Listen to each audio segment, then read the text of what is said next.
नमस्कार साथियों।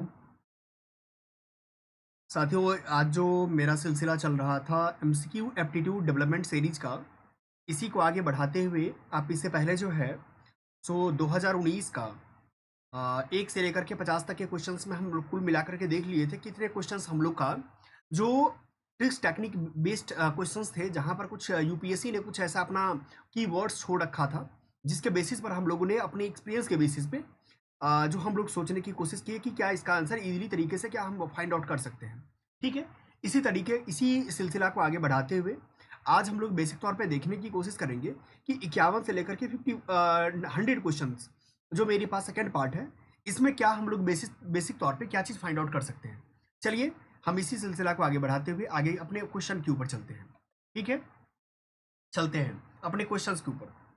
अब देखना है कि आपको इससे पहले मैंने करवा रखा था 50 तक क्वेश्चन करवा दिया था। अब चलते हैं 51 नंबर क्वेश्चन पे चलते हैं। 51 नंबर क्वेश्चन में क्या आपको ऐसा चीज़ दे रहा है जिस बेसिस पर हम क्या करेंगे। और आप जानते हैं, आप एक चीज़ बता दूं आपको इन्फॉर्मेशन के लिए कि मेरा जो है खास तौर पे ये सीरीज चल रहा है, खासकर 1-to-1 लाइव मेंटरशिप का यूपीएससी पे एस्पायरेंट के लिए। इसमें बेसिक तौर पे हम लोग बात करते हैं क्या कि क्या किस तरीके से मेरा जो है कम से कम प्रीलिम्स के दृष्टिकोण से मेरा सिक्योर प्रीलिम्स हो, उसमें हम क्या बेहतर कर सकते हैं, इसमें मेरा मार्क्स कैसे इन्हांस होगा, उसमें प्रीलिम्स में कैसे, मतलब एक प्री कंफर्म करने के लिए हम जितनी चीज़ें हो सकता है, स्टैटिक पार्ट हो, एमसीक्यू एप्टीट्यूड डेवलपमेंट सीरीज की बात हो, अप्रोच डेवलप करने की बात हो, जितनी सारी चीज़ें हैं मैं इसी सीरीज के अंतर्गत बात करता हूँ खास करके।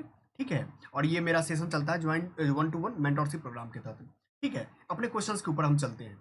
अब हम देखिए कि 51 नंबर क्वेश्चंस को आपने देखा कि इस क्या लिखा है क्वेश्चन में, पढ़ के देखिए कि भारत में विशिष्टता असुरक्षित जनजातीय जो समूह है, वो पार्टिकुलरली जो है खास तौर पे ये लिखा हुआ है कि पार्टिकुलरली वल्नरेबल ट्राइबल ग्रुप्स। आपको पता है कि पीबीटीजी से क्वेश्चन इससे पहले भी पूछा जा चुका है क्वेश्चन। ठीक है, और के बारे में बात कर रहा है। अब यहाँ पर बात देखना है मुझे कि पीबीटीजी देश के 18 राज्यों में, यहाँ पर डेटा एक लिखा हुआ है कि 18 राज्य तथा एक संघ राज क्षेत्र में निवास करते हैं। आगे देखते हैं कि सही स्थिर या कम होती जनसंख्या या पीबीटीजी स्थिति के निर्धारण के मानदंडों में से एक है। आगे भी देखते हैं, देश में अब तक नाउ 8 की बात हो रही है, 95 पीबीटीजी आधिकारिक रूप से ऑफिशियली रूप से अधिसूचित की गई है। फिर कहता है पीबीटीजी की सूची में इरुलार और कोंडारेड्डी जनजातियां शामिल की गई। अब बात देखना है कि 4 ऑप्शन है। अब तो बात ये आ रही है कि 4 ऑप्शन है, तो 4 ऑप्शन में यहाँ जो दिख रहा है ऑप्शन में मुझे दिख रहा है कि एक कोई ऑप्शन है जो गलत होने वाला है। ठीक है, अब हम देखते हैं कि इस ऑप्शन में क्या हम बहुत संभावना लग रहा है कि यूपीएससी मेरे साथ गेम कर सकती है, मैनिपुलेट कर सकती है। अब यहाँ देखिए कि तीसरे ऑप्शन को पढ़िए आप कि अब तक कितनी चीजें हैं जो यहाँ पर आपको दिख रहा है। एक दिख रहा है ऑफिशियली, यहाँ अनऑफिशियली भी हो सकता है, 95 की जगह कुछ और डेटा हो सकता है, अब तक में हो सकता है कि कुछ और कम हो या ज्यादा हो। ठीक है, तो यहाँ पर मुझे लग रहा है कि ये गलती होने की संभावना है, बाकी जगह लग रहा है कि काम चलने लायक है। ठीक है, अब हम देखते हैं आगे। 3 को आप कैंसिल करके देखिए, 3 अगर आप गलती करते हैं तो देखिए आंसर क्या निकल के आपके आता है। ठीक है, 1-4 आ रहा है आंसर। ठीक है, तो आपको एक डेटा बेसिस पर आपको ये मैं बता दिया हूँ कि ये किस बेसिस पर मैंने गलती किया। कई सारा चीज़ मेरे पास था, डेटा था, एक वर्ड स्पेसिफिक लिखा हुआ था। ठीक है, ऑफिशियली लिखा हुआ है। ठीक है, इस तरीके से कीवर्ड दिया हुआ है जिस बेसिस पर मैंने आपको बताया कि इसको गलती हम कर सकते हैं। अब हम आगे जाके देखते हैं कि आगे मेरा प्रश्न क्या होना चाहिए। ठीक है, चलिए 54 नंबर क्वेश्चन, चलिए 54 नंबर क्वेश्चन।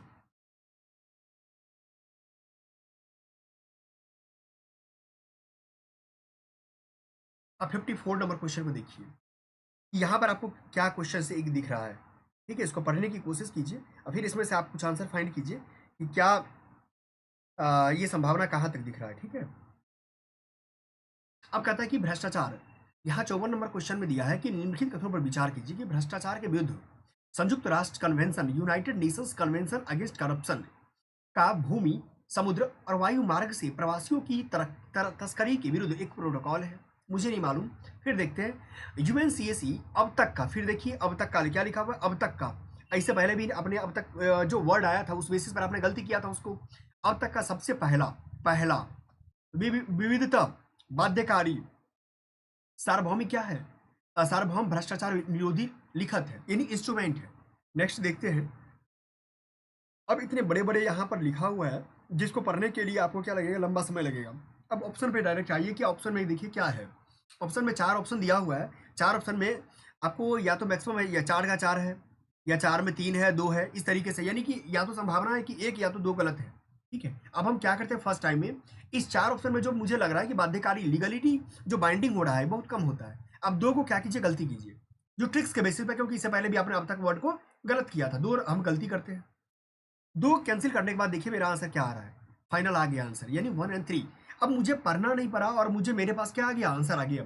यानी तीसरा ऑप्शन मुझे पढ़ना भी नहीं पड़ा, अब मुझे लग गया कि ये सही है, और दूसरा भी, पहला भी जो है ये मुझे लग गया कि सही है, यानी फाइनल आंसर आ गया। अब हम आगे चलते हैं। ठीक है, अब हम आगे चलते हैं। हाँ, एक बात और बता देता हूँ कि यहाँ पर जो 4 में जो बात आती है, 2, 4 में 2, यहाँ पर 4 में 2 वाला जो ट्रिक्स लगा है। ठीक है, 4 में क्या लगा है, 2 वाला ट्रिक्स लगा है। ठीक है,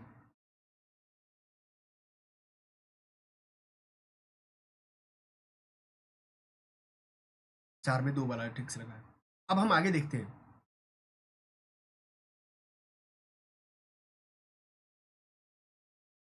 अब 57 नंबर क्वेश्चन को देखिए।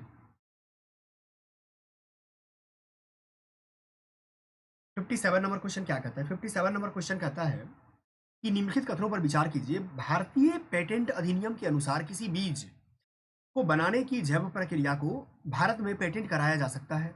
ठीक है, कराया जा सकता है। कैन की यहाँ पर बात हो रही है। अब फिर भी देखते हैं आगे। भारत में कोई बौद्धिक संपदा अपील बोर्ड नहीं है। अब देखिए यहाँ पर बात आ रही है कि क्या भारत की आज़ादी से लेकर के अब तक कोई भी ऐसा जो इंटेलेक्चुअल प्रॉपर्टी राइट्स को लेकर के कोई भी अपील बोर्ड नहीं है।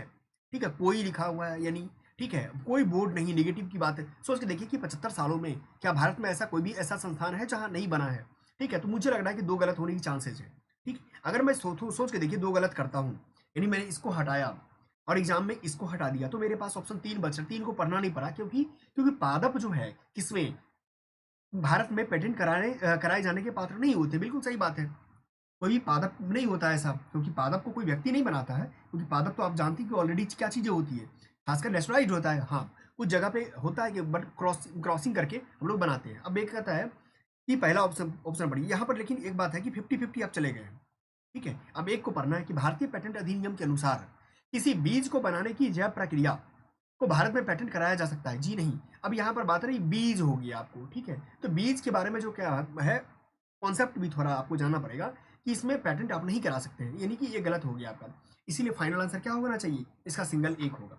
कुछ जगह पे आप कह सकते हैं कि ये ट्रिक्स को फेल भी कर सकते हैं, क्योंकि आपको थोड़ा सा अगर नॉलेज लेके चलना पड़ेगा, देन आफ्टर आपको फाइनल आंसर तक पहुंचा रहा है।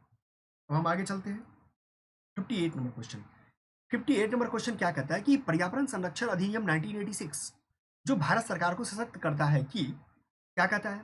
अब ये क्या है, एक्ट है, अधिनियम है। अब देखिए यहाँ पर पर्यावरण लिखा हुआ है, वह पर्यावरण संरक्षण की प्रक्रिया में लोक सहभागिता यानी पब्लिक पार्टिसिपेशन की बात कर रहा है, कि आवश्यकता का और इसे हासिल करने की प्रक्रिया और रीति का विवरण देता है। पहली बात मैं बता देता हूँ आपको नोट के तौर पे कि कोई भी एक्ट में जो है पीपल का पार्टिसिपेशन नहीं होता है।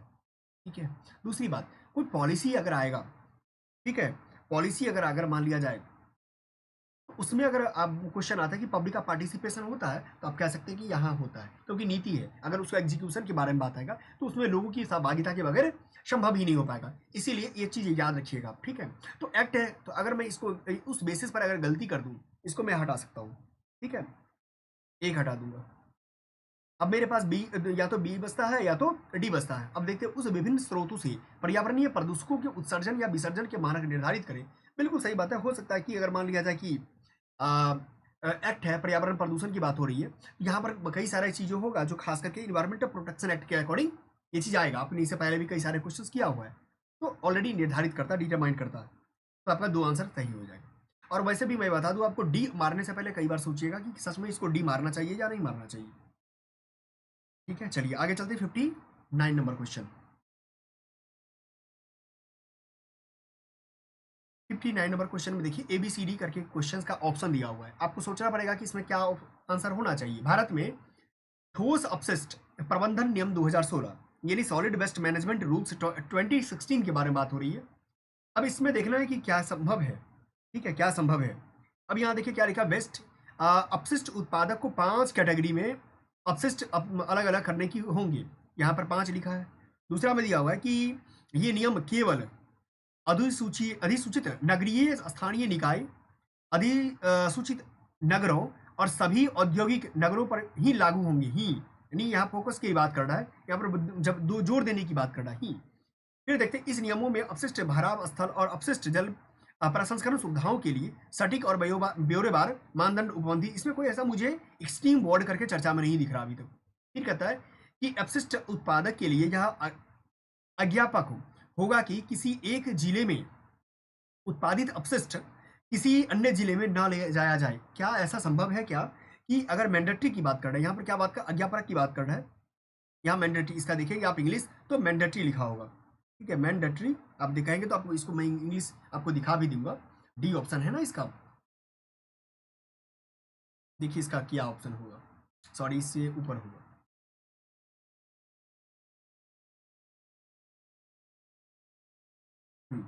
यहाँ देखिए क्या लिखा है 59 का डी मैंडेटरी लिखा हुआ है, यानी इसको तो मैं ऑलरेडी हटा दूंगा। यहाँ देखिए क्या लिखा हुआ है कि 5 डेटा दिया हुआ है, डेटा के बाद क्या दिया कि rules are applicable to notify under the local bodies notified towns all और ओनली लिखा हुआ है, इसको भी गलती कर देंगे, इसको भी गलती कर देंगे, सी ऑप्शन मारेंगे, ठीक है। तो ये मेरा फाइनल आंसर आ गया। देखिए इस तरीके से भी हम क्या कर सकते हैं, इसको फाइनल आंसर तक पहुंच सकते हैं, ठीक है। इसका फाइनल आंसर क्या हुआ, सी हो गया। चलिए आगे चलते हैं 60 नंबर क्वेश्चन को देखिए। 60 नंबर, जब इसमें ट्रिक्स कुछ नहीं नजर आ रहा है आपको, ठीक है। 62 नंबर क्वेश्चन पे चलिए।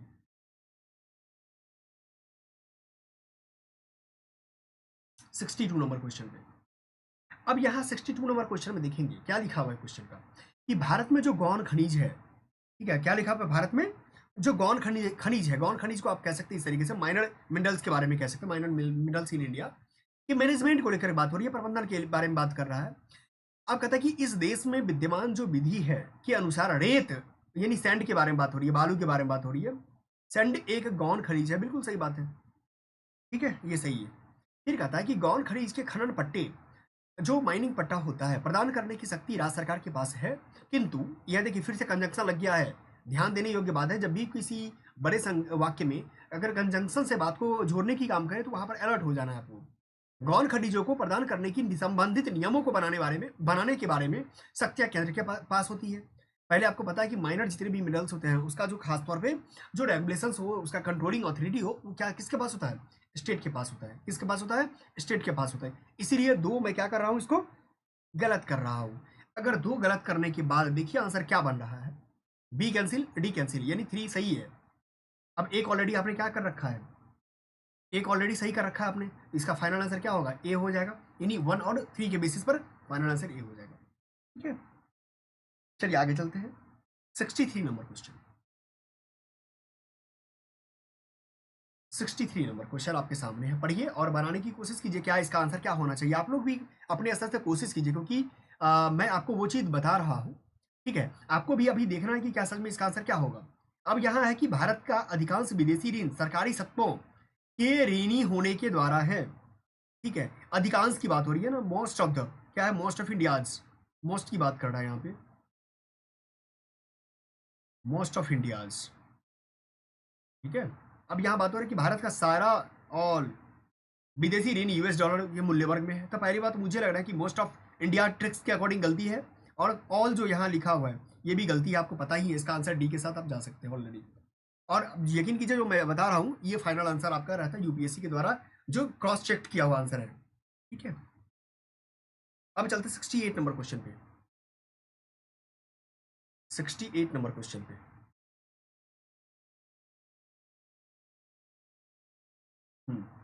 अब 68 नंबर क्वेश्चन में देखिए क्या लिखा है। लिखा है कि विधि के अनुसार मतलब एज पर लॉ प्रतिपूरक वनीकरण को प्रबंधन एवं योजना प्राधिकरण राष्ट्रीय और राज्य दोनों स्तरों पर होते हैं। क्या लिखा है, दोनों स्तरों पर होते हैं।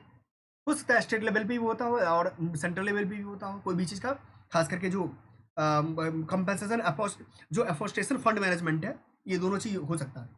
फिर कहता है प्रतिपूरक वनीकरण निधि अधिनियम 2016 के अधीन चलाए गए प्रतिपूरक वनीकरण कार्यक्रम में लोगों की सहभागिता अनिवार्य होती है। पहली बात तो लोगों की सहभागिता, पब्लिक पार्टिसिपेशन, जो इससे पहले गलती की आपने। फिर अनिवार्य, मैंडेटरी, ठीक है। तो दो दो यहाँ टर्मिनोलॉजी दे रहा है जो मुझे गलती करना, मुझे बता रहा है कि गलती करो। पहली बात तो मैंने उस समय लिखा था आपको कि किसी भी एक्ट में लोगों की भागीदारी नहीं होती है, इसी बेसिस पर गलती हुई है। दूसरा, मैंडेटरी के बेसिस पर गलती कर सकते हैं। यानी फाइनल आंसर इसका क्या जा रहा है? एक जा रहा है। चलिए आगे चलते हैं। 69 नंबर क्वेश्चन। हम कुछ ऐसे क्वेश्चन भी फ्रेंड्स आपको दिखाते रहेंगे कि जहां पर मेरा जो रूल्स है 100% एप्लीकेबल नहीं हो रहा है आपके साथ, यानी कुछ रूल फेल हो रहे हैं। तो फेल हो रहे हैं उस कंडीशंस में क्या करना चाहिए? तो आप ये बताइए, 100% कटअप तो होता भी नहीं है। अगर यूपीएससी 2023 के पेपर का ही कटअप को देखा जाए तो कितना कटअप, फाइनल कटअप आया है जनरल का? 75 के आसपास कटअप है। ठीक है, तो इसीलिए ज़्यादा घबराने की बात नहीं है कि अगर कोई एक दो रूल फेल भी कर जाता है तो आपके एग्जाम में। यहाँ लिखा 69 में कि भारत में दूरसंचार, बीमा, विद्युत आदि जैसे क्षेत्रकों में स्वतंत्र नियामक का पुनरीक्षण, ठीक है, क्या लिखा हुआ है? स्वतंत्र इंडिपेंडेंट रेगुलेटर्स इन सेक्टर्स में की बात कर रहा है। अब कहता है कौन से हैं? अब यहाँ पर 5 ऑप्शन दिख रहा है मुझे। 5 में तो एक तो मेरा ट्रिक्स कहता है 5 में 3 मार के चलो, 5 में 3 मारो। लेकिन मैं वही आपको कहना चाह रहा हूँ कि 5 में 3 वाला जो कॉन्सेप्ट है ना, ये गलती हो रहा है। 5 में 3 वाला कॉन्सेप्ट क्या हो रहा है? गलती हो रहा है। अब यहाँ देखेंगे कि यहाँ पर बात है दूरसंचार, बीमा, विद्युत की बात हो रही है, तो यहाँ पर कभी भी नीति आयोग होगा ही नहीं। ठीक है, नीति आयोग नहीं होगा तो ऑलरेडी आप हटा देंगे, क्योंकि नीति आयोग का ऐसा क्या काम है?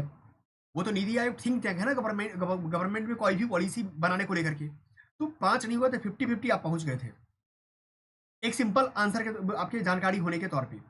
अब या तो 1 to 1 है, आपके पास जानकारी मिल चुकी है, कॉमन है। 2, 3, 4 पे देखना है आपको। अब यहाँ देखिए वित्त आयोग के बारे में। वित्त आयोग का बेसिक कार्य क्या है बताइए? वित्त आयोग का कार्य क्या होता है कि केंद्र और राज्य के बीच में जो खास करके करों का जो आवंटन की बात हो रही है, करों का जो विभाजन की बात होती है, उसको लेकर के ये काम करता है वित्त आयोग। ठीक है, तो ये इसमें क्या करेगा? इसमें दूरसंचार, बीमा, विद्युत में आकर के, ठीक है, तो 3 भी हटा सकते हैं। इसका आंसर फाइनल जा सकते हैं 1 और 2। यानी कि कहने का मतलब यहाँ 5 में 2 हो रहा है, 5 में 3 नहीं हो रहा है, इसीलिए मैंने इसको लिखा फेल यहाँ पे। ठीक है, इसीलिए। बट मैं आपको जिस तरीके से बताया, अभी आपको भी लगता होगा कि हाँ सर, जिस तरीके से बताया उससे तो आंसर मेरा इजीली तरीके से निकल रहा है। वित्त आयोग का काम कुछ और होता है, और इसका नीति आयोग के बारे में जो सिंपल खासकर गवर्नमेंट इंस्टीट्यूशंस है इंडिया में। ठीक है, आप जानते हैं कि ये जो है ना ही संवैधानिक है ना ही सांविधिक है, और ये बताइए संवैधानिक संस्थान है, तो इसके बारे में तो जनरली आपको जानकारी मिलती ही रहती है। चलिए नेक्स्ट चलते हैं 70 नंबर क्वेश्चन पे। भारत का जो पंचवर्षीय योजना है, फर्स्ट जो 5 ईयर प्लान होती है, पंचवर्षीय योजना के बारे में बात कर रहा है। कहता है दूसरी पंचवर्षीय योजना से बुनियादी तथा पूंजीगत वस्तु उद्योग के प्रति स्थापन की दिशा में निश्चयात्मक जोर दिया गया। अब मुझे नहीं मालूम कि सेकंड ईयर 5 ईयर प्लान में जो है इस तरह की बात है या नहीं है। हाँ, बट इतना मुझे पता है कि फर्स्ट ईयर जो फर्स्ट FYP है उसमें एग्रीकल्चर बेस्ड था, एग्रो बेस्ड था, और सेकंड बारे में इंडस्ट्री बेस्ड है, मुझे इतनी पता है। ठीक है, अब यहाँ उद्योग लिखा हुआ है, तो मैं एक स्तर से मान के चल रहा हूँ कि चलो ठीक है, क्योंकि इतनी सिंपल जानकारी के बेसिस, क्योंकि फर्स्ट 5 ईयर प्लान जो था एग्रीकल्चर बेस्ड था और सेकंड वाला इंडस्ट्री बेस्ड था। चलो एक सही है मान लो। अब हम आगे देखते हैं कि क्या संभावना है। यानी एक वाला होगा तो यानी ये हट गया आपका।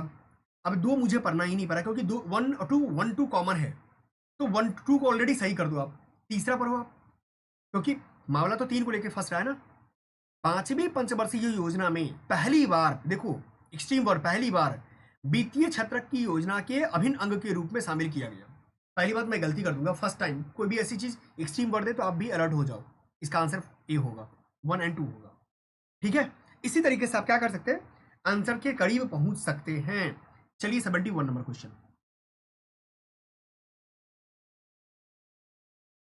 71 नंबर क्वेश्चन क्या कहता है? 71 नंबर क्वेश्चन एशियाई आधारित संरचना निवेश बैंक, यानी एशियन इंफ्रास्ट्रक्चर इन्वेस्टमेंट बैंक की बात हो रही है। अब यहाँ देखिए एशिया के बारे में बात हो रही है ना, चलो ठीक है। AIIB के 80 से अधिक सदस्य राष्ट्र हैं। क्या है लिखा हुआ? AIIB के 80 से अधिक सदस्य राष्ट्र हैं। चलो ठीक है, मुझे नहीं मालूम, बट मुझे इतना पता है एशिया में मात्र 53 से 54 ही देश है। ठीक है, हो सकता है कि बाहर के देश भी आ गए होंगे। अब देखता हूँ AIIB में भारत सबसे बड़ा शेयर धारक है। लार्जेस्ट की बात हो रही, सबसे बड़ा, याद रखिएगा। भारत में भारत के साथ साथ और भी कई ऐसे देश हैं एशिया में जो खास तौर पे इन्वेस्ट करने से में भी और ऋण लेने में भी आगे है। सपोज आप चाइना का नाम ले लीजिए, दोनों चीज में आगे है। ठीक है, और फिर कहता है तीसरा, AIIB में एशिया से बाहर कोई भी सदस्य नहीं है। अरे भाई साहब, मुझे ये बताओ कि यहाँ पर 80 से प्लस लिख रहे हो और यहाँ लिख रहे हो कि कोई भी बाहर का, एशिया से बाहर का सदस्य नहीं है। ये दोनों में आपको नहीं लग रहा है कि कन्फ्लिक्ट हो रहा है? आपको नहीं लग रहा है कि कॉन्ट्राडिक्टी डेवलप कर रहा है, ये कॉन्ट्राडिक्स हो रहा है? जब एशिया में पता है 54 देश है, तो 54 देश ही होना चाहिए। या तो एक होगा तो तीन नहीं होगा, तो या तो तीन होगा तो एक नहीं होगा। जहाँ एक तीन है वो कैंसिल कर दीजिए आप। दोनों एक और तीन साथ कैसे हो सकता है अपने आप में? क्योंकि एक तरफ है 80 से अधिक राष्ट्र और एक तरफ है कि एशिया से बाहर कोई राष्ट्र है ही नहीं। तो ऑलरेडी अब यहाँ पर बात आता है कि एक दो तीन में ए, यानी क्या कहने का मतलब, ये थोड़ा कॉमन सेंस लगाए तो आप 50-50 पहुंच गए। अब सोचना है आपको है क्या। अब यहाँ देखिए, कोई भी अगर मान लिया जाए कि इन्वेस्टमेंट बैंक बना, तो क्या लगता है कि पूरे भारत एशिया के लिए ही बनेगा? क्या कोई अन्य देश उसमें भागीदारी लेना चाहता तो नहीं ले सकता? सोचना पड़ेगा आपको। इसी कारण से 3 को आप गलत कर देंगे। ठीक है, 3 गलत करने से ही आपका आंसर क्या आ गया? फाइनल एक आंसर आ गया। ठीक है, चलो आगे चलो, आगे चलो। 74 नंबर क्वेश्चन आपके सामने, 74 नंबर दिख भी रहा है। पढ़िए, लिखा है कि पेट्रोलियम प्राकृतिक गैस निवारक नियामक बोर्ड, यानी petroleum and natural gas regulatory authority के बारे में बात है, भारत सरकार द्वारा स्थापित प्रथम, क्या लिखा है? प्रथम, फर्स्ट नियामक बॉडी है, यानी रेगुलेटरी बॉडी है। संभावना मुझे तो लग रहा है कि भाई साहब गलत होने की चांसेस है। आगे देखते हैं। PNGRB एक कार्य गैस के लिए प्रतियोगी बाजारों को सुनिश्चित करना है। ठीक है भाई, गैस से संबंधित है तो गैस का काम नहीं करेगा तो क्या बंदर का काम करेगा क्या? ठीक है, तो ऑलरेडी गैस से रिलेटेड है, पेट्रोलियम से रिलेटेड, तो वही काम करेगा ये इसका मतलब मुझे संभावना लग रहा है दो जहां जहां है वो होगा, यानी एक कैंसिल हो गया। दो इसमें भी है, यहाँ भी है और यहाँ भी है। फिर से देखते हैं ये तीसरा, PNGRB के नियमों के विरुद्ध अपील विद्युत अपीलीय अभिकरण के समक्ष की जाती है। कुछ तो मुझे लग रहा है कि ठीक है, मगर मान लिया जाए कि विद्युत से रिलेटेड है, यहाँ पर है, यानी कि पेट्रोलियम एंड प्राकृतिक गैस नियामक बोर्ड है और यहाँ पर विद्युत अपीलीय बोर्ड के बारे में बात कर रहा है, तो एनर्जी डेवलपमेंट की बात कर रहा है। यहाँ से भी आप खास करके वही एनर्जी की बात करते हैं और यहाँ से भी वही बात कर रहे हैं, तो ठीक है, यहाँ किया होगा। बट यहाँ गलती अगर 1 और 3 में आपसे मैं पूछूं कि आप क्या गलती करोगे, क्या यहाँ पर ट्रिक्स दे रहा है? निश्चित कहोगे सर आप एक गलती कर सकते हैं क्योंकि यहाँ पर प्रथम लिखा हुआ है। ठीक है, प्रथम नहीं हो करके हो सकता है कि सेकंड हो, थर्ड हो, एक गलती कीजिए। एक गलती करने मात्र से ही आपका आंसर क्या आ गया? बी फाइनल आ गया, 2 एंड 3 आ गया। ठीक है, चलो आगे चलते हैं। 75 नंबर क्वेश्चन। 75 नंबर क्वेश्चन क्या कहता है कि संचार प्रौद्योगिकी, क्या कहता है, कम्युनिकेशन टेक्नोलॉजी के संदर्भ में LTE और वोल्टी, आपने भी मोबाइल यूज किया है और मोबाइल यूज कर रहे हैं तो आपको पता होगा कि वोल्टी के बारे में जब अभी आप खास करके 4G 5G मोबाइल यूज करते हैं तो ऊपर में देखेंगे टेलीफोन के नेटवर्क के बगल में वोल्टी लिखा रहता है और पहले LTE लिखा रहता था। तो आपको सिंपल आपके आंखों के प्रत्येक दिन रूबरू होते हैं, वहां से प्रश्न आपके पूछ दिया है। LTE का फुल मतलब लॉन्ग टर्म इवोल्यूशन और वोल्टी का फुल फॉर्म होता है voice over long term evolution, के बीच अंतर क्या है? देखते हैं क्या अंतर है। इस तरीके से एक क्वेश्चन यूपीएससी का खासतौर पे 2023 वाले पेपर में भी पूछा गया था प्रीलिम्स में। ठीक है, इसको देख सकते हैं आप। LTE को साधारणतः 3G के रूप में विपणित करते हैं, किया जाता है, तथा वोल्टी को साधारणतः उन्नत 3G के रूप में विपणित किया जाता है, मार्केटाइज किया जाता है। फिर कहते हैं LTE डेटा ओनली तकनीक है और वोल्टी वॉइस ओनली तकनीक है। ठीक है, अब यहाँ देखो, बात मैं बता रहा हूँ माजरा क्या हुआ है। यहाँ पर स्वैपिंग कॉन्सेप्ट चला है। ठीक है, स्वैप हो गया है, यानी कुछ बातें हैं जो आपको इधर की इधर हो गई है, इधर की इधर हो गई है। यानी कहने का मतलब ये हुआ कि जो उन्नत 3G की जगह पे क्या होना चाहिए, 4G होना चाहिए, और 3 की जगह पे क्या होना चाहिए, LTE का 2G और 3G होना चाहिए। एक तो चलो ये गलती है। और यहाँ जहाँ लिखा LTE डेटा ओनली है, तो डेटा के साथ साथ फोन होता है ओनली, क्या होता है, फोन होता है, डेटा होता है। और वोल्टी में तो आप जानते हैं कि वॉइस होता है, इसीलिए आपको इसका आंसर क्या होगा, डी होगा। तो ये भी देखना पड़ेगा स्वैपिंग को लेकर कोई क्वेश्चन बनाता है, 1 में 2 कर दिया, 2 में 1 कर दिया। चलो आगे चलते हैं। 76 नंबर क्वेश्चन देखो, इसी तरीके से बनाने की जरूरत है आपको, है कि और हर पेपर में, इवन आप 6 ईयर्स के पेपर पर ऑब्जर्व करो। ठीक है, 2018 से लेकर 2023 तक के पेपर पे यूपीएससी का, और आपको ट्रेंड पता चल जाएगा कि क्या तरीका मेरा होना चाहिए पेपर के आगे के सोचने को लेकर के। और इससे ज़्यादा करने की जरूरत भी मुझे नहीं लगता। हाँ, बट मैं कहूँगा कि यूपीएससी के पेपर जो है वो जरूर कर लेना। यहाँ क्या लिखा, मातृत्व लाभ संशोधन अधिनियम 2017 का संबंध के बारे में। गर्भवती महिलाएं प्रसव पूर्व 3 महीने और प्रसव के उत्तर, यानी प्रसव उत्तर 3 महीने के सवेतन अवकाश की हकदार होता है। अब देखते हैं, यानी डेटा यहाँ फिक्स कर दिया है कि प्रसव से पूर्व कोई महिला जो है प्रेग्नेंट वुमेन 3 महीने छुट्टी लेगी और प्रसव के बाद जो है 3 महीने छुट्टी मिलेगी। अब यहाँ है शिशु गृहों में वाले प्रतिष्ठानों के लिए माता को प्रतिदिन कम से कम 6 बार, डेटा यहाँ भी आ गया, 6 बार शिशु गृह जाने की अनुमति देना अनिवार्य है। भाई साहब यहाँ तो दोनों चीज़ है, डेटा भी है और अनिवार्य भी है, मैंडेटरी भी है। मैं तो 2 के साथ गलती करूँगा पहले। चलो मैं देखता हूँ, ऊपर वाले का नाम लेकर 2 गलती करो। लो आ गया मेरा आंसर, मुझे सोचना ही नहीं पड़ा 2 गलती करने के बाद। अब मुझे ये भी नहीं जानकारी था पहले फर्स्ट ऑप्शन के बारे में, लेकिन यहाँ पर देखिए ये भी मुझे गलती हो गया और आंसर भी मेरा आ गया। 2 बच्चों वाली महिलाओं को न्यूनीकृत हक मिलेंगे। ऑलरेडी आंसर आपके पास आ गया। देखिए कितने इजी तरीके से आप कहाँ पर आंसर के नजदीक पहुंच रहे हैं। चलिए 81 नंबर क्वेश्चन, ठीक है 81 नंबर पढ़िए, पॉलिटी से क्वेश्चन है। क्या क्वेश्चन है कि भारत के संविधान के बारे में बात हो रही है। निम्नलिखित कथनों पर विचार कीजिए। किसी भी केंद्रीय विधि को संवैधानिक रूप से अवैध घोषित करने की किसी भी उच्च न्यायालय की अधिकारिता नहीं है। क्यों नहीं है? क्यों नहीं है, मैं आपसे पूछना चाहता हूं क्यों नहीं है। जब आपको पता है कि जुडिशियल रिव्यू की पावर दो को है, जुडिशियल रिव्यू किसको किसको मिला हुआ है जुडिशियल रिव्यू, सुप्रीम कोर्ट और हाई कोर्ट को, तो क्यों नहीं कर सकता है? ऑलरेडी निगेटिव है, गलत कर देंगे हम इसको। फिर कहता है भारत के संविधान के किसी भी संशोधन पर भारत के उच्चतम न्यायालय द्वारा प्रश्न नहीं उठाया जा सकता। अरे भाई साहब कैसे नहीं, अमेंडमेंट कॉन्स्टिट्यूशनल अमेंडमेंट जितने भी, ये तो बोलता ही है कि जुडिशियल रिव्यू मेरा क्या है, ये जुडिशियल रिव्यू बोलता है बेसिक स्ट्रक्चर के अंतर्गत आता है। सुप्रीम कोर्ट अपने बारे में बोलता है, ये जब तक पूरे इसको तुम कभी भी बदल ही नहीं सकते। तो ऑलरेडी ये गलत हो गया, आपका आंसर फाइनल डी आ गया, ठीक है। और वैसे भी नेगेटिव जब आएगा तो आप सोचना चाहिए कि ये गलत होने की चांसेस है। चलो आगे चलते हैं 82 नंबर क्वेश्चन। 82 नंबर क्वेश्चन क्या कहता है कि क्रय शक्ति समता यानी परचेजिंग पावर पैरिटी की बात कर रहा है।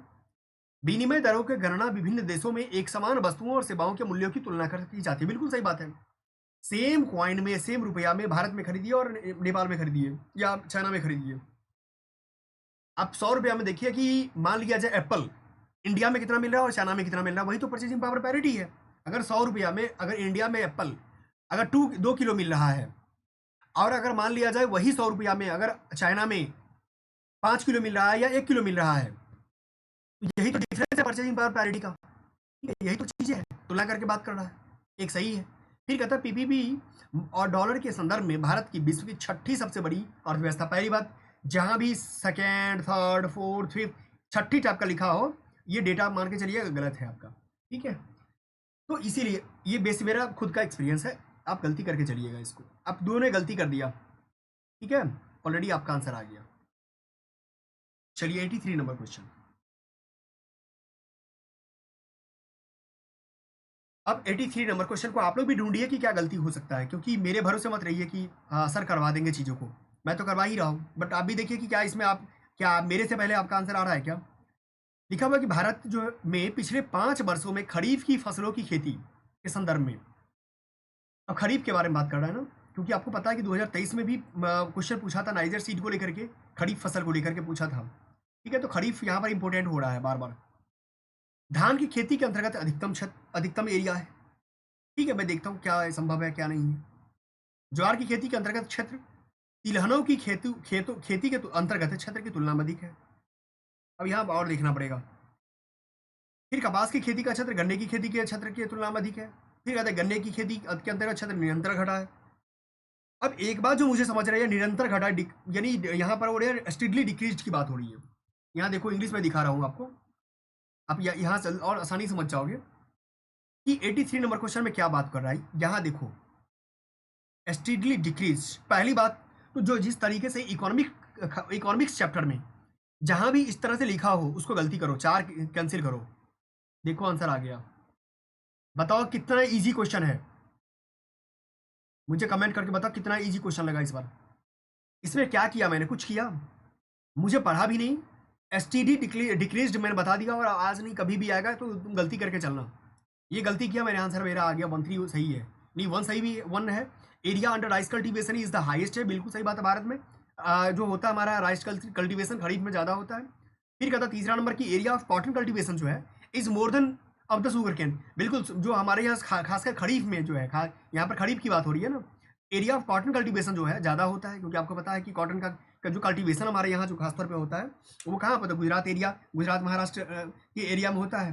ठीक है, तो इसीलिए शुगर केन से क्या हो रहा है, ज़्यादा है। तो चलो, तो आपको आंसर पता चल गया, तो इसीलिए ये देखना है कि कितना ईजी तरीके से आपका आंसर आ रहा है। चलो आगे चलते हैं, आगे 87 नंबर क्वेश्चन पे चलते हैं।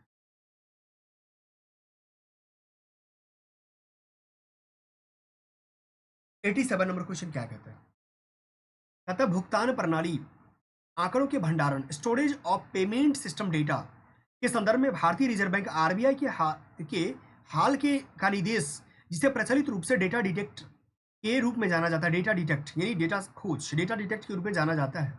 फिर कहता है भुगतान प्रणाली प्रदाताओं यानी पेमेंट सिस्टम प्रोवाइडर्स को समादेशित करता है। अब देखते हैं क्या ऑप्शन दे रहा है। ये लिखा है कि वे सब सुनिश्चित करेंगे, वे यह सुनिश्चित करेंगे कि उनके द्वारा संचालित भुगतान प्रणालियों से संबंधित समग्र आंकड़े एक प्रणाली के अंतर्गत केवल भारत में भंडारित किए जाएं। क्या लिखा है? केवल भारत में भंडारित किए जाएं। ठीक है भाई, देखो आगे क्या है इसको। फिर कहते वे सब सुनिश्चित करेंगे, यहां भी देखो वे सब सुनिश्चित करेंगे, वे सब सुनिश्चित करेंगे इन प्रणालियों का स्वामित्व और संचालन सार्वजनिक क्षेत्र के उद्यम ही करे, यानी कि इसको पब्लिक, अगर कोई निजी कंपनी चाहती है करना तो नहीं कर सकती है, यानी प्राइवेट सरकारी को ही करना पड़ेगा। फिर कहते हैं वे कैलेंडर वर्ष की समाप्ति तक भारत के नियंत्रक एवं महालेखा परीक्षक यानी सीएजी को समेकित प्रणाली लेखा परीक्षा रिपोर्ट प्रस्तुत करेंगे। यानी कोई ऐसा है जो सीएजी को, मैं जो समझ पा रहा हूं यहां पर देखो क्या लिखा हुआ है, लिखा है कि डेटा डिटेक्ट रूप में जाना जाता है और भुगतान प्रणाली प्रदाताओं को समादेशित करता है। ठीक है, अब यहाँ पर बात है वे कैलेंडर वर्ष की समाप्ति तक भारत के सीएजी को समेकित प्रणाली लेखा परीक्षा पर। पहली बात तो मुझे जहां तक पता है पॉलिटी के बेसिस पे कि लक्ष्मीकांत में ऐसी कोई बात नहीं लिखा हुआ है कि सीएजी का काम ऐसा कुछ होगा जो किसी के प्राइवेट कंपनी के या लेकर के या कोई भी चीज को लेकर के डेटा खासतौर पे। अब पहले सीएजी का काम क्या है? सीएजी का काम क्या है कि भारत में जो भी आप जानते हैं कि जो खासकर वित्त धन विधेयक होता है या वित्त विधेयक होता है, उसमें जितने भी चीजें होती है उसकी खास करके कंट्रोलिंग अथॉरिटी सीएजी के पास होता है। अगर मान लिया जाए राष्ट्रपति या केंद्र सरकार चाहती है कि किसी पीएसयू का अगर वो डेटा एनालिसिस करे, तब जाकर के वो सीएजी ऐसा कुछ काम करती है क्या किसी स्टेट का या किसी भी चीज का। तो ऐसा तो मुझे नहीं लग रहा कि कोई कंपनी स्पेशल आकर के अपना कोई डेटा देगा कि तुम भाई हिसाब लो और जहां भी जो करना है करो। तो ये मैं गलती कर रहा हूँ, तीन गलती मैं कर रहा हूँ, तो 3 गलती कर दिया मैंने। अब मेरे पास एक सही है, 2 के बारे में विचार करना है। अब 2 के बारे में विचार करना है तो एक सही है, 2 के बारे में विचार करना है। एक तो मान लो अभी सही हो गया यहाँ, क्योंकि यहाँ दिख रहा है मुझे 2 दिख रहा है, वे सब सुनिश्चित करेंगे इस प्रणाली का स्वामित्व या संचालन सार्वजनिक क्षेत्र उद्यम ही करें। यहाँ पर एक जो है ना, ये ही करेंगे मतलब इस तरह से दिख रहा है कि मुझे स्पेसिफिक प्रेशर देने की बात कर रहा है। ठीक है, प्रेशर देने की बात कर रहा है, इसलिए 2 गलती करेंगे। 2 गलती करने के बाद मेरा आंसर क्या आ गया फाइनल। अब एक और बेसिस में बता रहा हूँ यहाँ पे आपको, यहाँ देखो क्या लिखा हुआ है इंग्लिश में, और समझ में आ जाएगा। इसका आंसर तो पता चल गया ये। अब एक चीज़ और सीखना है आपको, यही तो है आपका एमसीक्यू डेवलपमेंट सीरीज का प्रोग्राम। सीखना ही तो सबसे बड़ा मेजर चीज़ है, यही क्वेश्चन है ना। देखो यहाँ लिखा हुआ है दे शैल इंश्योर दैट इंटायर डेटा, चलो इंटायर से पहले यहाँ तक रखो, दैट तक, दे शैल इंश्योर दैट। ठीक है, अब यहाँ देखना है आपको कि दे शैल इंश्योर दैट, जिस तरीके जब भी कभी आपको इस तरीके से 2 स्टेटमेंट को स्टार्टिंग करने का सेम आपको मिले, सेम मिले 2 वाक्य में, मतलब 2 ऑप्शन में, ठीक है, 2 ऑप्शन में, तो आप दोनों सही नहीं होगा, यानी दोनों जो है सही नहीं होगा, दोनों गलत नहीं होगा। याद रखना 100%, मैंने इससे पहले भी बता रखा आपको, या तो एक सही होगा, या तो एक सही होगा, या तो एक गलत होगा। ठीक है, अगर मान लिया जाए आपको पता चल गया एक सही है, तो ऑलरेडी आप 2 गलत करो, कोई चारा नहीं है, ऐसा ही है, आप देख लेना। ठीक है, मैं 100% कह रहा हूं, इसका आंसर भी फाइनल आपका पता चल गया। इसका आंसर क्या है? ये आंसर है। चलो आगे चलते हैं, आगे 91 नंबर क्वेश्चन पे चलो। 91 नंबर क्वेश्चन देखो क्या है इसमें। 91 नंबर क्वेश्चन का था मनोरंजन हेतु डिजिटली प्रौद्योगिकी टेक्नोलॉजी के बारे में बात हो रही है कि संवर्धित वास्तविकता ऑगमेंटेड रियलिटी एक छद्म वातावरण सृजित हो जाता है और भौतिक संचार पूरी तरह बहिष्कृत हो जाता है, पूरी तरह। देखो यहाँ क्या लिखा हुआ है, पूरी तरह, मतलब एक्सट्रीम वर्ड, पूरी तरह मतलब कोई भी ऐसा, अगर मान लो कि वर्चुअल रियलिटी हो या मान लिया जाए ऑगमेंटेड रियलिटी हो, अगर कुछ भी ऐसा करेगी तो क्या सच में लग रहा है कि फिजिकल जो मेरा जो वर्ल्ड है, या फिजिकल वर्ल्ड जो है कि कंप्लीटली शट आउट हो जाएगा? नहीं, गलत है। मैं तो पहला ही गलत कर दूंगा, इसको क्या करूंगा, फर्स्ट ही मैं गलत कर दूंगा, और फर्स्ट गलत करके मैं आंसर देखने की कोशिश करूंगा। यानी कि 4 मेरा सही है, 4 नहीं पढ़ना, 3 पर जाना। 4 पढ़ना ही नहीं, अब क्या लिखा है कि क्या नहीं, 3 चलो। ऑगमेंटेड रियलिटी एआर व्यक्तियों को संसार में विद्यमान रहने देता है और स्मार्टफोन या पीसी, यानी पर्सनल कंप्यूटर के कैमरे का उपयोग कर अनुभव को उन्नत करता है। उन्नत यानी इन्हांस करने की बात कर रहे हैं, बिल्कुल सही बात है। कोई भी आप देखेंगे, आप देखिए दो प्रकार कैमरा है, आपके पास मोबाइल का कैमरा है, आपके पास कोई डिजिटल कैमरा है, जो स्पेसिफिक काम उसका क्या है, फोटो ही क्लिक करना। दोनों के फोटो की क्वालिटी में देखिए कितना अंतर आएगा आपको, ठीक है? तो डिफरेंस दिख जाएगा। उन्नत करने की बात हो रही है, बहुत ज्यादा कोई एक्सट्रीम की बात कर नहीं रहा है, अपग्रेड की बात कर रहा है, इंप्रूव की बात कर रहा है। 3 सही है, यानी 3 सही होने के मात्र से ही आपका आंसर क्या आ गया, बी आ गया आंसर फाइनल। कॉमनली इस तरीके से सोचना पड़ेगा एग्जामिनेशन हॉल के अंदर। 94 नंबर क्वेश्चन को देखिए, आपके सामने है डिजिटल हस्ताक्षर। क्या है? डिजिटल हस्ताक्षर, जो आप आए दिन देखते होंगे आप वर्तमान में जितने भी खास करके गवर्नमेंट, अगर मैं एग्जांपल आपको लूँ किसी स्टेट का, अगर आप देखे होंगे कि खासकर बिहार स्टेट में मैं देख पा रहा हूँ कि जितने भी खास करके जो ब्लॉक लेवल का ब्लॉक स्तरीय कार्य होता है, उसमें आरटीपीएस काउंटर वहाँ होता है, ठीक है? क्या होता है? आरटीपीएस काउंटर होता है। वो आरटीपीएस काउंटर पे जो सर्कल ऑफिसर होता है, सीओ के साइन जो होते हैं, जितने भी सर्टिफिकेट, कास्ट सर्टिफिकेट हो गया, या मान लिया जाए इनकम सर्टिफिकेट रेसिडेंट्स है, उस पर डिजिटली साइन उस पर आता है, ठीक है? अब देखिए क्या है, एक ऐसा इलेक्ट्रॉनिक अभिलेख, अभिलेख रिकॉर्ड की बात कर रहा है। ये अभिलेख नहीं है, कभी भी सिग्नेचर अभिलेख नहीं होता है। ये कोई परमानेंट कोई ऐसा व्यक्ति नहीं है जिसका अभिलेख उसको जमा किया जाए, कोई अकबर तो नहीं है, ठीक है, राजा तो नहीं है। तो इलेक्ट्रॉनिक अभिलेख बात कर रहा है यहाँ पे, जो इसे जारी करने वाला प्रमाणन अधिकारी की पहचान करता है। अगर यहाँ अभिलेख की जगह कुछ और रहता तो मैं मान सकता था, अभिलेख तो नहीं हो सकता भाई साहब, क्योंकि ये अभिलेख शब्द का यूज खास तौर पे इतिहास में तब किया जाता है जब कोई राजा महाराजा बहुत पहले अपना कोई चीज रिकॉर्ड के बेसिस पर रखता था। एक गलती मैं कर दूंगा। अब आता 3 सही है मेरा, 3 छोड़ दो, पढ़ो पढ़ो मत, दूसरा पढ़ो। इंटरनेट पर सूचना या सर्वर तक पहुंच के लिए किसी व्यक्ति की पहचान के प्रमाण के रूप में प्रयुक्त होता है। अब देखो प्रमाण के रूप में क्या क्या लिखा है, प्रूफ ऑफ आइडेंटिटी, पहचान के प्रमाण, प्रूफ ऑफ आइडेंटिटी गलत है। अगर मान लिया जाए कोई इंटरनेट पर सूचना है या सर्वर तक पहुंच के लिए किसी व्यक्ति की पहचान के प्रमाण, यानी किसी का मान लिया डिजिटल सिग्नेचर है, तो क्या डिजिटल सिग्नेचर कोई व्यक्ति दे देगा? मान लिया कल को डेट में मैं दे देता हूँ डिजिटल सिग्नेचर श्रवण राज करके, ठीक है, अगर मैं किसी तरीके से दे दिया, तो क्या ये मेरा आइडेंटिटी प्रूफ होगा? सोचो, थोड़ा सा सोचो, क्या इस बेसिस पर आप मुझे कोई कोई कंप्लेन कर सकता है कि ये इनका आइडेंटिटी प्रूफ है? नहीं, इसीलिए गलत है, ठीक है? तो 2 गलत है, 2 गलत होने के बाद क्या हो जाएगा आंसर? ओनली सी, ओनली सी आंसर होगा, ठीक है? चलो आगे चलते हैं। 95 नंबर क्वेश्चन, परिधीय प्रौद्योगिकी यानी वेरिएबल टेक्नोलॉजी की बात हो रही है। वेरिएबल टेक्नोलॉजी, अब कहता है कि संदर्भ में परिधीय उपकरण द्वारा निम्नलिखित में से कौन से कार्य निष्पन्न किया जा सकता है? अब देखो, यानी तो यहां तक मुझे दिख रहा है कि अगर हम इंग्लिश पर थोड़ा सा इंग्लिश को पढ़ते हैं, देखो भाई साहब, एक बात बार बार कहूंगा, आप हिंदी मीडियम के हो या इंग्लिश मीडियम का कोई फर्क नहीं पड़ता है। अगर हिंदी मीडियम से हो तो बेसिक तौर पे हिंदी मीडियम के रिजल्ट गिरने के पीछे ये भी कारण है कि स्टूडेंट्स का माइंडसेट बन जाता है कि मुझे हिंदी में ही कंटेंट को फॉलो करने हैं। ऐसा कुछ भी नहीं होता है, ठीक है? आपको कल के डेट में कई सारे पेपर से इंग्लिश भी पढ़ने पड़ेंगे, ठीक है, जो समझ ही अगर आप नहीं जानते हो तो दिक्कत हो जाएगा। इसीलिए आपको इंग्लिश और हिंदी पे दोनों पे काम करके चलना पड़ेगा। और वैसे भी तो आपको यूपीएससी के मेंस में आपको इंग्लिश पेपर आएंगे ही आएंगे, जहाँ क्वालिफाइंग नेचर का पेपर है, आपको पास करने पड़ेंगे। यहाँ देखो इंग्लिश में, in the context of variable technology which of the following task is are accomplished by variable devices. अब यहाँ अकम्प्लिस्ड की बात कर रहा है। यहाँ देखो, आज अभी अकम्प्लिस्ड की बात करेगा, एप्लीकेशन बेस्ड की बात हो रही है। अब यहाँ पर एप्लीकेशन जब ही आएगा, वहाँ पर क्या करेंगे, डायरेक्ट हम जो है तीनों सही कर देंगे, ऑल सही करके चलेंगे, ठीक है? लोकेशन, बात ही हो रही है, टेक्नोलॉजी की बात हो रहा है, साइंस एंड टेक की बात कर रहा है। अब मैंने बोला भी है साइंस एंड टेक में क्या करना है, एप्लीकेशन वाले में ऑल मार के चलना है, डी, सोचना ही नहीं है।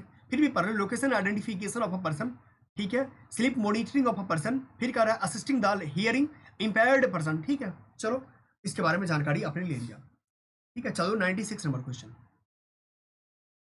देखो 96 नंबर क्वेश्चन आपके सामने है। आरएनए, ये भी साइंस एंड टेक्नोलॉजी का क्वेश्चन है। आरएनए अंतरक्षेप यानी आरएनए इंटरफेरेंस की बात हो रही है। ये भी टेक्नोलॉजी साइंस एंड टेक का क्वेश्चन है। ठीक है, देखते क्या हो सकता है। या जीन अनभिव्यक्तिकरण कैसे लिखता है हिंदी सो देखो, यानी जीन लाइसेंस साइलेंसिंग को लेकर के इसको लिखा है। रोग उपचार के विकास में प्रयुक्त होता है। यूज्ड की बात कर रहा है ना, वो प्रयुक्त होता है यानी यूज्ड। और यूज्ड की संभावना है, किससे पहले मैंने बता रखा है, जहां भी यूज्ड वर्ड आए उसको सही मान के चलना। ठीक है, अब फिर मैं देखता हूं आगे। इसे कैंसर की चिकित्सा में रोग उपचार विकसित करने हेतु प्रयुक्त किया जाता है। यहां भी आ गया, यूज्ड के बारे में बात हो रही है। फिर हार्मोन के बारे में बात हो रहा है। फिर ऐसी फसल उत्पादकों के उगाने के बारे में बात हो रहा है, विषाणु रोग। इसमें मतलब 4 ऑप्शन है। 4 में ट्रिक्स का था, 4 में 2 मार के चलना चाहिए। ठीक है, या तो यूपीएससी 4 में 3 भी लेती है। 4 में 4 लेने की संभावना कम है, क्योंकि ठीक है 4 में 4 है ही नहीं कहीं। 4 में 4 तो सोचना ही नहीं है। 4 में 2 या तो 4 में 3, सब में 4 में 2 4 में 3 है। फंस गए भाई साहब इसमें। क्या कर सकते हो इसमें बताओ, कुछ को तो हटाना पड़ेगा ना। हटाओगे क्या? चलो इंग्लिश में चलते हैं, इसमें समझ नहीं आ रहा हिंदी में। आगे चलते हैं 3 में। इंग्लिश देखो, यहाँ लिखा हुआ है कि आरएनए इंटरफेरेंस जो है technology has a gained popularity in the last few years में। ठीक है, it is used in the developing gene silencing therapy, यानी यूज के बारे में बात हो रही है। यहाँ पर कैन के बारे में नहीं दिया, एक मत सही मान के चलूंगा। चलो मैं एक बात कर सकता हूँ आपको, नहीं फिर भी नहीं होगा, क्योंकि यहाँ पर 50-50 नहीं जा रहे हो, इसको हटाने से भी। अच्छा इस देखो, मान लो इस वाले में क्या गया है,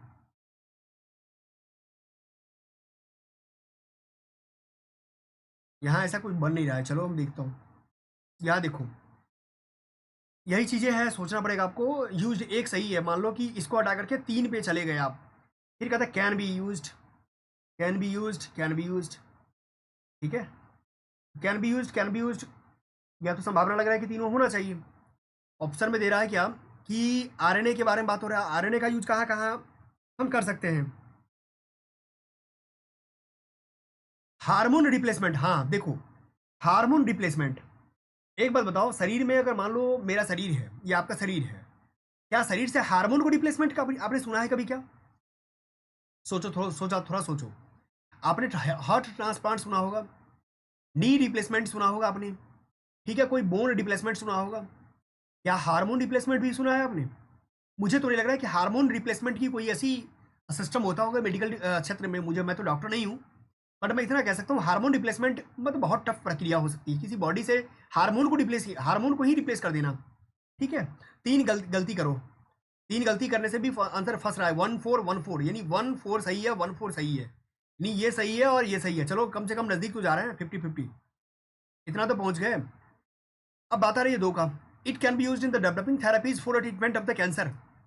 अब मुझे नहीं मालूम treatment of the for of cancer होगा या नहीं होगा, जो भी भगवान का नाम लेकर के, ऊपर वाले का नाम लेकर के दो, जो होना होगा होगा, मारो जो। लेकिन फिर अब मैं बता देता हूँ, इसका आंसर ए है। ठीक है, इसका आंसर ए है, क्योंकि अधिक के साथ जा सकते हो, मैक्सिमम टेक्नोलॉजी बेस्ड है, हो सकता है कि किया गया हो। ठीक है, इसीलिए इसके साथ जा सकते हो आप। चलो 98 नंबर क्वेश्चन पे चलते हैं। 98 नंबर क्वेश्चन देखो, यहाँ पर दिख रहा है, आप हिंदी में देख लेना, कोई इशू नहीं है। यहाँ मैं इंग्लिश से ही शुरुआत कर लेता हूँ, कोई दिक्कत की बात नहीं है। Which of the following are the reasons for the occurrence of multi drug resistance? MDG की बात हो रही है, मल्टी ड्रग रेसिस्टेंट की बात हो रही है। ठीक है, तो मल्टी ड्रग रेसिस्टेंट के बारे में बात हो रही थी। यहाँ देखो कि माइक्रोबियल पैथोजेंस इन इंडिया का तक जेनेटिक जो है ना, predisposition of the some peoples. ठीक है, अब यहाँ पर बात आ रही है कि taking incorrect dose of the antibiotics of the cure disease. यहाँ पर दिख रहा है मुझे, यहाँ पर श्रम के बारे में दिख गया, यानी कि जहाँ पर भी आंसर में मेरा एक लिखा हुआ है, और यहाँ पर देखते हैं कि क्या हो रहा है, और ऑप्शन देखते हैं ना। यहाँ पर सम के बारे में बात हो रहा है, यानी multiple chronic disease in some people, तो मल्टीपल तो है। अब यहाँ देखो बात हो रही है क्या कि यहाँ पर जो सम है ना, सम वाली वर्ड जो है ना फेल हो रहा है। क्या हो रहा है? फेल हो रहा है। ठीक है, इसका आंसर क्या होगा? 2 और 3 होगा, 2 और 3 होगा। ठीक है, using antibiotics in the livestock farming, और दूसरा होगा क्या जो यहाँ दिख रहा है आपको, taking incorrect doses of the antibiotics to cure disease. ठीक है, तो इस तरीके से आप आंसर पे जा सकते हैं। बी का आंसर यहाँ देख लीजिए हिंदी में, क्या हो सकता है यहाँ पे? 2 और 3 हो सकता है आंसर। चलो ठीक है, तो आपने क्या देखा, इस प्रकार से 100 क्वेश्चन आपने देख लिया है। ठीक है, तो 100 क्वेश्चन देख लिए हैं आप। तो अब हम क्या करते हैं कि चीज़ें आपके सामने में आ गया है। ठीक है, तो अब बात आती है क्या कि अब आपको देखना है कि क्या किस तरीके से आप किसी भी प्रश्न को लेकर के, जो खासतौर पे मेरा एमसीक्यू डेवलपमेंट का जो सीरीज है, उस एमसीक्यू डेवलपमेंट के सीरीज में इसी तरीके से मेरा काम होता है। मैंने अब तक मैं क्या किया आपके साथ, 2023 से लेकर 2019 तक का कंप्लीट करवा दिया है, 2018 बचा हुआ है, 6 साल पूर जाएगा। उसी पर आप बार बार देखेंगे, बार बार समझेंगे और इसी के एप्टीट्यूड को बार बार जिक्र करेंगे। उसके बाद मैं सब्जेक्ट पर भी बात करूंगा कि हिंदी हिस्ट्री में कैसे करना है, पॉलिटी में कैसे करना है, क्या क्या चीज़ें हैं जो कर सकते हैं, इकोनॉमिक्स में कैसे करना है, साइंस एंड टेक में क्या करना है। तो इस तरीके से भी हम बात कर सकते हैं। ठीक है, मेरे साथ जुड़ सकते हैं। अब बात आ रहा है कि थोड़ा सा, ठीक है,